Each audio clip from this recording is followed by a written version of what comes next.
அன்பு நண்பர்களுக்கு வணக்கம். ரிஸ்க் எடுக்காம கிறிஸ்பியா கார்ன் ஃப்ரைஸ் சாப்பிடணுமா? அப்போ இந்த ரெசிபி எப்படி செய்யறதுன்னு குயிக்கா பார்க்கலாம்.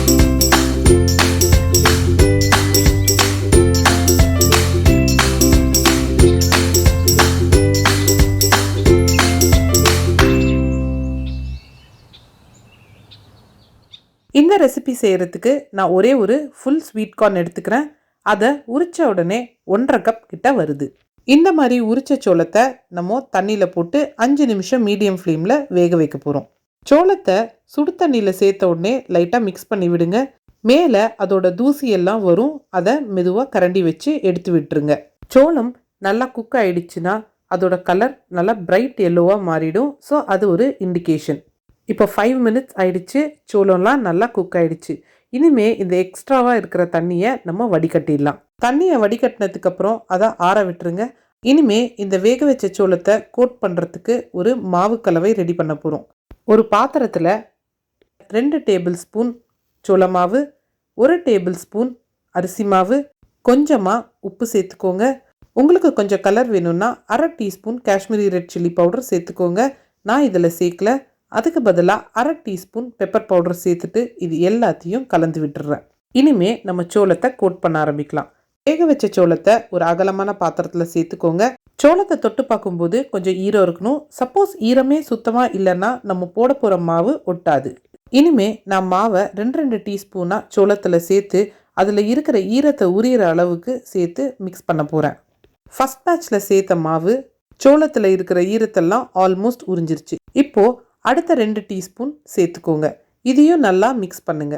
இந்த மாதிரி ஈரத்தை இந்த மாவு எல்லாத்தையும் அப்சார்ப் பண்ணும். ஒரு கட்டத்தில் இந்த மாவு எல்லாம் கீழே வந்து செட்டில் ஆக ஆரம்பிச்சிரும். எல்லா மாவையும் யூஸ் பண்ணிடாதீங்க. கடைசியாக சேர்க்கறதுக்கு 2 டீஸ்பூன் மாவை தனியாக எடுத்து வச்சுக்கோங்க. இப்போ பார்த்தீங்கன்னா மாவு கொஞ்சம் உதிரியாக இருக்குது. இப்போது தண்ணி சேர்த்துக்கலாம். 1 டீஸ்பூன் தண்ணி அட் அ டைமாக சேர்த்துக்கோங்க.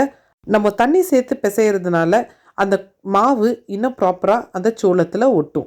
இப்போ பார்த்தீங்கன்னா ஈரப்பதம் அதிகமாக இருக்கிற மாதிரி இருக்கும். அதனால தான் நான் முன்னாடியே 2 டீஸ்பூன் மாவை தனியாக எடுத்து வச்சுக்க சொன்னேன். அதை கடைசியாக இந்த மாதிரி போட்டு பிசைஞ்சதுக்கப்புறம் எல்லா சோளமும் உதிரியாக ஆயிடுச்சு. இனிமேல் பொரிக்க ஆரம்பிக்கலாம். பொரிக்க ஆரம்பிக்கும் போது தான் ரியல் சேலஞ்ச் ஆரம்பிக்க போது. நான் சொல்கிற பாயிண்ட்ஸை நோட் பண்ணிக்கோங்க. ஒரு கடாயில் பொரிக்க தேவையான அளவுக்கு எண்ணெயை சூடு பண்ணிக்கோங்க. முக்கியமான விஷயம், நம்ம மீடியம் லோவில் தான் வச்சு சூடு பண்ணணும். 2 சோளத்தை சூடானதுக்கப்புறம் இதில் போட்டு பாருங்கள். இந்த மாதிரி பொரிஞ்சு மேலே வந்துருச்சுன்னா நம்ம அடுத்த பேட்சை ஆட் பண்ணிக்கலாம். நான் மாவில் கோட் பண்ணி வச்சுருக்கிற சோளத்தை 3 பேட்சாக ஆட் பண்ண போகிறேன். நம்ம சேர்த்த சோளம் நல்லா பொரிஞ்சு மேலே வரத்துக்கு 4லேருந்து 5 நிமிஷம் ஆகும். ஒன்றே மட்டும் ஞாபகம் வச்சுக்கோங்க. கொதிக்கிற எண்ணெய், அதாவது ஹை ஹீட்டில் வச்சு நம்ம சோளத்தை பொரிச்சோன்னா சோளத்தில் இருக்கிற மாய்ஸ்சர் ரிலீஸ் ஆகிறதுனால சோளம் வெடிக்கும், எண்ணெய் தெரிச்சிரும். அதனால ஹை ஹீட்டில் வச்சு நம்ம சோளத்தை ஃப்ரை பண்ணுறதை அவாய்ட் பண்ணிக்கணும். அதனால தான் மீடியம் லோவில் வச்சு ஃப்ரை பண்ண சொன்னேன். இப்போ பார்த்தீங்கன்னா எல்லா சோளமும் நல்லா பொரிஞ்சு மேலே வந்துருச்சு. இப்போது நம்ம எடுத்துடலாம். பபிள்ஸ் அடங்கலை, நம்ம கவலைப்பட வேண்டாம். அதுக்கு மேலே அது இருக்க வேண்டாம். அப்போ தான் வெளியில் நல்லா கிறிஸ்பியாக இருக்கும், உள்ளே நல்லா ஜூஸியாக இருக்கும். இந்த மாதிரி ஃபஸ்ட் பேட்சை எடுத்த உடனே நீங்கள் மசாலாஸை கோட் பண்ணி நீங்கள் சர்வ் பண்ண ஆரம்பிச்சிடலாம். இப்போ அடுத்த பேட்ச் நான் போடுறேன். நீங்கள் அடுத்த பேட்சை போடும்போது அது புரியலன்னா மீடியம் ஃப்ளேமில் 1 நிமிஷத்துக்கு வச்சுட்டு திருப்பி மீடியம் லோவுக்கு மாற்றிடுங்க. நம்ம இந்த கிறிஸ்பி கார்ன்ஸை ஃப்ரை பண்ண உடனேவே அதை மசாலா போட்டு சர்வ் பண்ணிடணும். சூடாக சாப்பிட்டா தான் இது நல்லா கிறிஸ்பியாக இருக்கும். ஆறி போச்சுன்னா அந்த கிறிஸ்பினஸ் போயிடும்.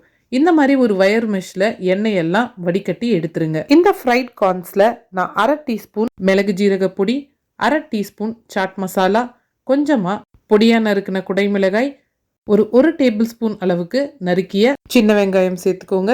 இதில் சேர்க்குற மசாலா, காய்கறி எல்லாம் கம்ப்ளீட்டாக உங்களோட சாய்ஸ் தான். நான் இதில் சாட் மசாலா சேர்க்கறதுனால நான் உப்பு சேர்த்துக்கல. சாட் மசாலாலே நிறைய உப்பு இருக்கும். இதுலேயே நீங்கள் சில்லி பவுடர், கொத்தமல்லி, இந்த மாதிரி என்ன வெஜிடபிள்ஸ் வேணாலும் சேர்த்துக்கலாம். இப்போது நம்ம கிறிஸ்பியான கார்ன் ஃப்ரைஸ் ரெடி. நீங்களும் இந்த ரெசிபியை உங்கள் வீட்டில் ட்ரை பண்ணி பார்த்துட்டு உங்களுக்கு வர பியூட்டிஃபுல்லான காம்ப்ளிமெண்ட்ஸை எனக்கு கமெண்ட்ஸில் சொல்லுங்கள். லைக் பண்ணுங்கள், ஷேர் பண்ணுங்கள், மறக்காமல் சப்ஸ்கிரைப் பண்ணிடுங்க. மீண்டும் அடுத்த ஒரு சூப்பரான வீடியோவில் சந்திக்கிறேன். நன்றி.